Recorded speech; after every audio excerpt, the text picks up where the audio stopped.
In this video, we're going to look at the Angulator tool in 3D Coat Surface Mode, but before I do that, I just want to show a scenario where the average user might need to actually use it.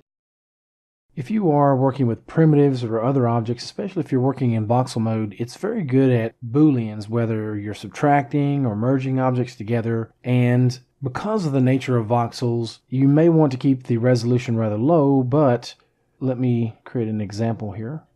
I'll just hit apply on this particular layer and I'll step out. If I look at the bottom here in the status bar, I can see it's only about 280,000 polygons, so it's a little bit rough. Now, if I scroll to the bottom and click smooth all a few times to get rid of some of that roughness, you can see what it's doing to the edges. It's really melting them down. One thing that you could try to do is increase the resolution a little bit before, so that way it can keep the edge, but it can knock off some of the roughness. So that's one trick you might use. Nonetheless, you'll still find situations where you have very rounded edges and you want to sharpen them.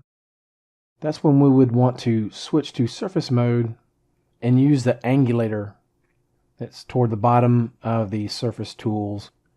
Previously with this tool, you would have to either paint select, which you still can do.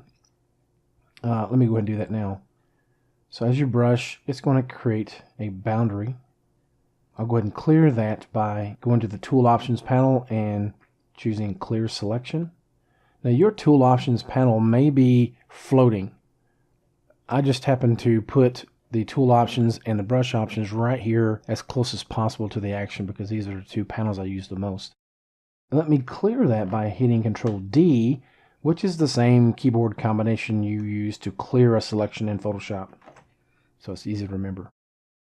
Let's let 3D Coat, though, select these edges for us. Previously, again, you would either have to brush select, you could use something like a steady stroke, but it takes a little while to select all of these, and you could have also used something like a spline stroke, and those are effective, but again, we have a better way of doing it now. Let's check mask edges. 3D Coat is making a rather nice selection for us. What we can do here is make changes to the convex width if that's what we're trying to affect. You may need to keep your value rather low, so you might want to start with something like 1 or 2 and then just build up from there. This mask is interactive, so 3D Coat will allow you to make those changes rather quickly and see the updates. You can increase the contrast or smoothing level. I think it's 30 by default, but you can increase that if you need. So let's go ahead and give this a try, just as it is. Let's hit apply, and then clear selection. Okay, so I'm going to undo a few times and clear selection. So to improve this, the main thing is I don't want the same problem that I had previously. I need to give myself a little bit more resolution. So let's go to the bottom of the Voxtree layer panel.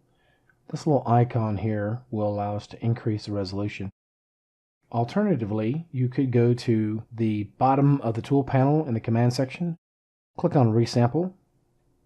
Another option is to bring the tool to you by hitting the space bar, and that brings a quick access panel here. So you can resample it, and that way you can interactively adjust it to the amount that you want.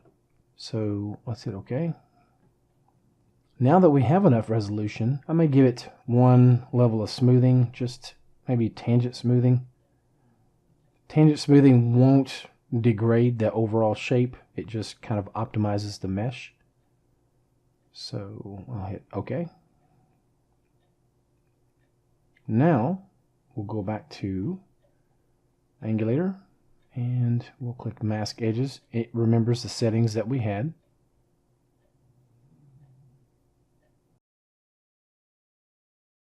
We may need to make adjustments here. So let's go up to 35. There we go. And we will try to do this one more time.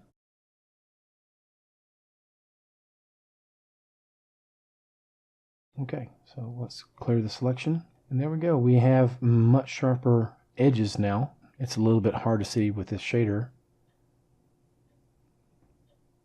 But yeah, we've got much more crisp edges here. Once again, if we want to smooth, we can do that. Let's try tangent smoothing again. And that's a quick look at using the Angulator in 3D Coat. Thank you for watching. We'll see you in the next video.